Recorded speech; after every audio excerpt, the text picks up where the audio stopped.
5 তারিখের আগে এই নাহিদকে আপনারা এই পত্রিকাওয়ালারা চিনতেন না। আপনারা জিজ্ঞেস করেছেন নাহিদ কি জঙ্গি নাকি, এটা আমাদেরকে তা প্রমাণ দিতে হয়েছে, সার্টিফিকেট দিতে হয়েছে যে না নাহিদ জঙ্গি না, মাহফুজ জঙ্গি না।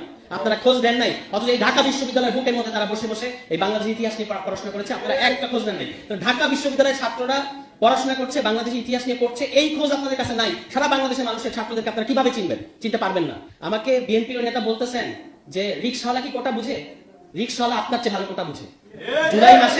জুলাই মাসে এখানে ভিডিও, ভাইরাল ভিডিও আছে, দেখেন। রিকশাওয়ালা বলেছে যে আমি রিকশাওয়ালা, আমার ছেলেও কি রিকশাওয়ালা থাকবে নাকি? এখানে আমরা কোটা থাকতে দিব না। রিকশাওয়ালা আপনার চেয়ে বেশি কোটা বুঝে, এবং আপনারা খালি বুঝেন নির্বাচনী একমাত্র আন্দোলন, আর কোনো বাকি আন্দোলন না। চাকরির ইস্যু একটা অত্যন্ত গুরুত্বপূর্ণ ইস্যু। আপনারা লুটপাট ছাড়া, পাচার ছাড়া দুর্নীতিতে 4 বার চ্যাম্পিয়ন করছেন বাংলাদেশকে। আর আওয়ামী লীগের কথা তো বলাই বাহুল্য, পুরো দেশটা ছিবড়া বানিয়ে তারা এখন পালিয়ে গেছে। আপনারা পাচার ছাড়া, দুর্নীতি ছাড়া বাংলাদেশে আর কিছু উপহার দিতে পারেন নাই। আমাদের দেশের ছেলেরা, আমাদের দেশের তরুণরা কিভাবে, তারা কি করে তারা খাবে?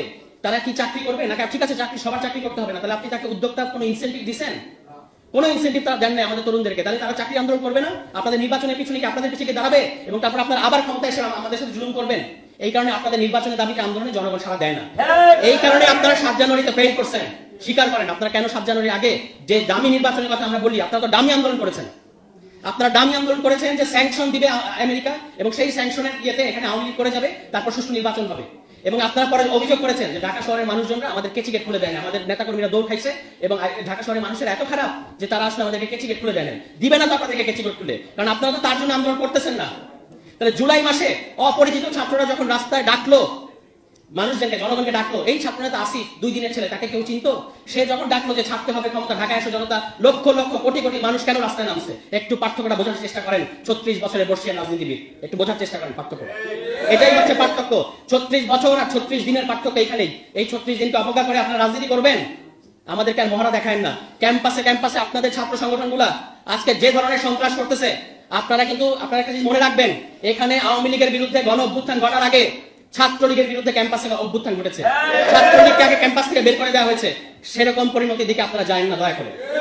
আপনারা ছাত্র সমাজকে কোনো ধরনের হুঙ্কার দিয়ে এখানে রাজনীতি করতে পারবেন না। আপনি ছাত্রদল হন, ছাত্র শিবির হন, অন্য যে হন, ছাত্র সমাজের গায়ে একটা ফুলের টোকা দিয়ে এখানে কোনো ধরনের রাজনীতি আপনি করতে পারবেন না, এটা পরিষ্কার। এখনো হুঁশ আছে। আপনারা কিন্তু আওয়ামী লীগ করার চেষ্টা করেন না, কারণ আওয়ামী লীগ হচ্ছে অত্যাচারের একটা সিলিং। ওই সিলিং আর আপনারা পৌঁছাতে পারবেন না। এর চেয়ে দুর্বল হবেন, এর চেয়ে দুর্বল হয়ে কিন্তু পারবেন না। ফু দিয়ে উড়িয়ে দিবে বাংলাদেশের জনগণ, ফু দিয়ে উড়িয়ে দিবে আপনাদেরকে বাংলাদেশের জনগণ।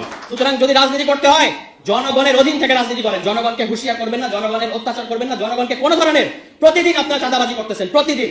এই প্রতিদিনের চাঁদাবাজি খবর জনগণের নাভিশ্বাস উঠতেছে, এবং আপনারা একটা খুব ভালো মজা পাইছেন যে এখানে এই সরকারকে প্রত্যেকটা মুহূর্তে, প্রত্যেকটা পদে পদে কাজে বাধা দিচ্ছেন, প্রোক্লেমেশন করতে দিচ্ছেন না, সংবিধান করতে দিচ্ছেন না, রাষ্ট্রপতি পদত্যাগ করতে দিচ্ছেন না। অন্যদিকে দোষ সব চাপাচ্ছেন ছাত্রদের ঘাড়ে, যে ছাত্রদের কারণে এই এরকম হচ্ছে। আপনাদের এর চেয়ে মজার মডেল আর হয় না। নির্বাচিত হয়ে ক্ষমতায় আসার আগেই আপনারা আসলে ক্ষমতায় চলে গেছেন। আপনাদের হুঁশ হচ্ছে না, হুঁশে আসেন।